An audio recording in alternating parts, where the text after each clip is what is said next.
السلام علیکم ورحمۃ اللہ وبرکاتہ۔ اعوذ باللہ من الشیطان الرجیم، بسم اللہ الرحمن الرحیم۔ ربی اشرح لی صدری ویسر لی امری واحلل عقدۃ من لسانی یفقہوا قولی۔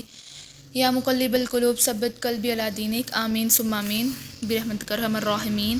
آج کا جو ہمارا لیسن ہے وہ سورۃ بقرہ ہے۔ سورۃ بقرہ ایک مدنی سورت ہے، لیکن اس کی جو ایک آیت ہے وہ مکی ہے، اور جو سورۃ بقرہ ہے اس میں جو بکرا یعنی کہ جو بکرا کی میننگ ہے وہ گائے ہیں، اور جس سورت کو پڑھنے کے فضائل ہیں وہ یہ ہمیں بتائے گئے ہیں۔ حدیث شریف میں آتا ہے، رسول صلی اللہ علیہ وسلم نے فرمایا سورت بقرہ پڑھا کرو، کیونکہ اس کا سیکھنا اور پڑھنا موجب برکت ہے، اور اگر اس کو کوئی چھوڑ دے تو اس کے لیے وہ باعث حسرت ہے۔ یعنی جب قیامت میں اس کو پڑھنے والوں کو بلند درجے عنایت ہوں گے، تو جو نہیں پڑھتا ہوگا وہ حسرت افسوس میں رہے گا کہ میں نے اس کو کیوں نہیں پڑھا۔ اور پڑھنے سے جو ہمیں صرف پڑھنا ہی مراد نہیں ہے، بلکہ اس کا عامل و منعقد ہونا بھی ضروری ہے۔ ایک حدیث میں ہے کہ جس گھر میں جن ہو، شیطان ہو، عصیب ہو، تو اس گھر میں اس صورت کو پڑھنے سے انشاءاللہ وہ جو خلل ہوتا ہے، یعنی کہ جو شیطان جن ہوتے ہیں وہ بھاگ جاتے ہیں۔ اور ترمذی میں ایک روایت ملتی ہے کہ ہر چیز کی ایک بلندی ہوتی ہے، قرآن کی جو بلندی ہے وہ سورۃ بقرہ میں ہے۔ اس میں ایک آیت ہے، یعنی جسے ہم آیت الکرسی کہتے ہیں، جو تیسرے سپارے میں ہے، وہ تمام آیتوں کی سردار ہے۔ اور جو یہ سورۃ بقرہ ہے وہ دو ایسی آیتوں پر ختم ہوتی ہیں جو کہ اللہ تعالیٰ نے عرش کے خزانے کے نیچے سے اپنے نبی کو عطا کی ہے۔ آپ صلی اللہ علیہ وسلم نے ان آیتوں کے بارے میں فرمایا ہے، ان کو سیکھو اور اپنی عورتوں کو سکھاؤ، یقیناً یہ دونوں آیتیں رحمت ہیں۔ قرآن جو ہے قرآن میں جو رحمت رکھی گئی ہوئی ہے وہ بہت زیادہ، لیکن یہ جو دو آیتیں ہیں وہ اللہ تعالیٰ نے عرش کے نیچے سے عطا کی ہیں، اور یہ دو آیتوں کا بہت بہت بہت فضیلت ہے ان دو آیتوں کی۔ بخاری مسلم میں ابن مسعود رضی اللہ تعالیٰ عنہ سے روایت ہے، آپ صلی اللہ علیہ وسلم نے فرمایا جس نے یہ آخر سورۃ بقرہ کی دو آیتیں پڑھی ہیں رات کو، اس کے لیے یہ دونوں ہی آیتیں کافی ہیں۔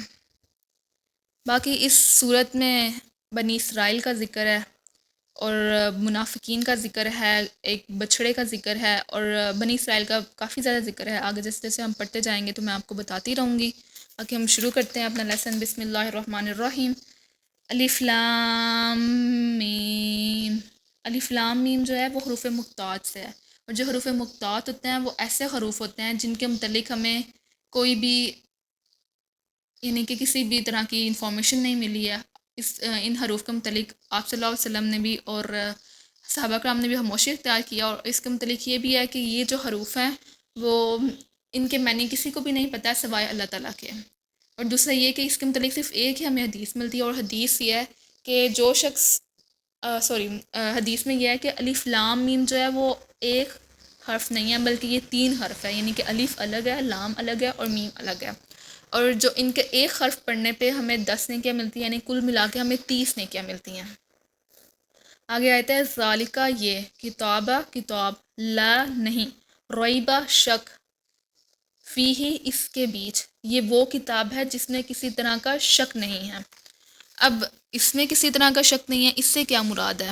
یعنی کہ یہ وہ والی کتاب ہے جو بالکل سچی ہے، یہ اللہ تعالیٰ کی وحی ہے، اس میں بالکل بھی اس میں تھوڑی سی بھی تبدیلی ہونے کی کوئی گنجائش نہیں ہے، کیونکہ اللہ تعالیٰ نے خود اس کتاب کی حفاظت کرنے کا ذمہ اٹھایا ہے۔ ہدن راہ دکھاتی ہے، للمتقین واسطے پرہیزگاروں کے، یہ وہ کتاب ہے جس میں کسی طرح کا شک نہیں ہے، پرہیزگاروں کے لیے رہنما ہے، پرہیزگاروں کے لیے راہ دکھاتی ہے۔ یعنی یہ وہ کلام الہی ہے جس کے مضامین میں کوئی بھی شک و شبہ نہیں ہے، جو لوگوں کو رائے حق کی طرف لے کے جاتی ہے، اور انسانوں کو اللہ تعالیٰ سے ڈراتی ہے۔ جو بھی اس کتاب کو پڑھے گا اور اس کے مضامین پر غور کرے گا، یعنی کہ غور سے ترجمے کے ساتھ پڑھے گا، تو اس کو سیدھا راستہ مل جائے گا۔ انسان میں جس کے جتنا بھی یعنی کہ تقویٰ ہوتا ہے اس کو اتنی ہدایت نصیب ہوتی ہے۔ اب تقویٰ کیا ہوتا ہے؟ تقویٰ ہوتا ہے پرہیزگاری کرنا، اور جس کو ہدایت نصیب ہوتی ہے اس کی مثال ایک چراغ کی طرح ہوتی ہیں جو کہ اپنے ارد گرد لوگوں کو بھی روشنی مہیا کرتا ہے۔ اب آگے الذین وہ یؤمنون جو ایمان لاتے ہیں، بالغیبی ساتھ غیب کے، ویقیمونا اور قائم رکھتے ہیں، الصلاۃ نماز کو، ومما اور اس چیز سے جو دی ہم نے، رزقناہم خرچ کرتے ہیں ان میں سے، رزقناہم رزق دیا ہم نے، ینفقونا خرچ کرتے ہیں،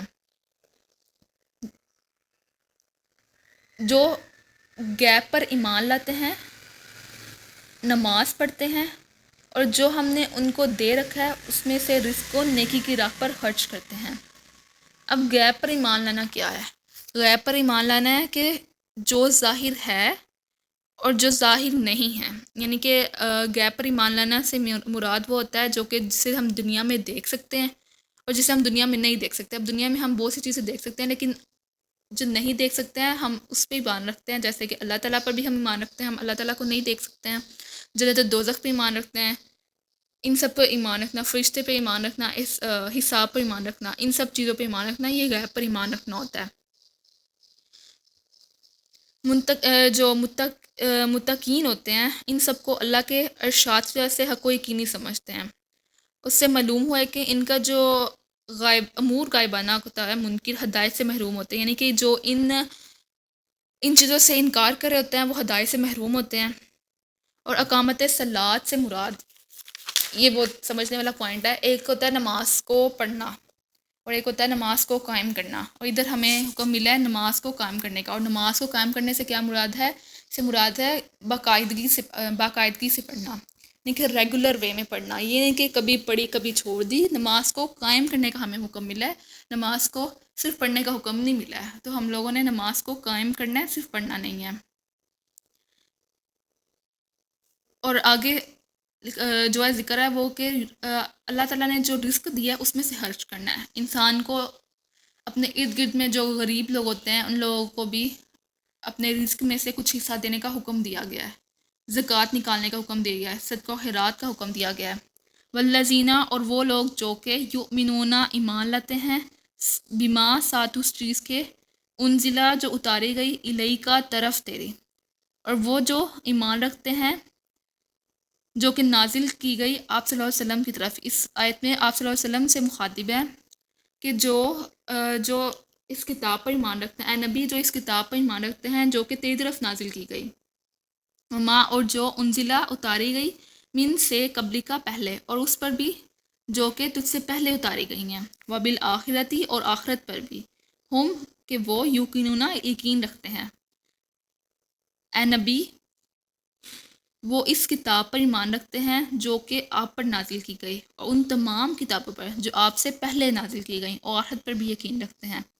جو آپ صلی اللہ علیہ وسلم پر نازل کی گئی وہ آپ صلی اللہ علیہ وسلم پر قرآن پاک نازل کی گئی جو کہ ہم پڑھ رہے ہیں، اور جو ان سے پہلے اس سے پہلے نبیوں پر نازل کی گئی ان میں سے صحیفے بہت سے زیادہ ہیں، اور تورات، زبور، انجیل یہ والی ہیں۔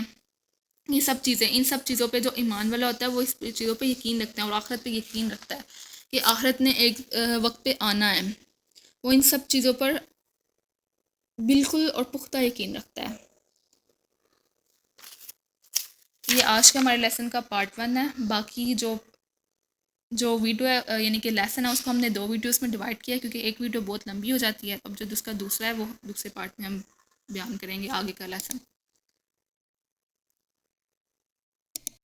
السلام علیکم ورحمۃ اللہ وبرکاتہ۔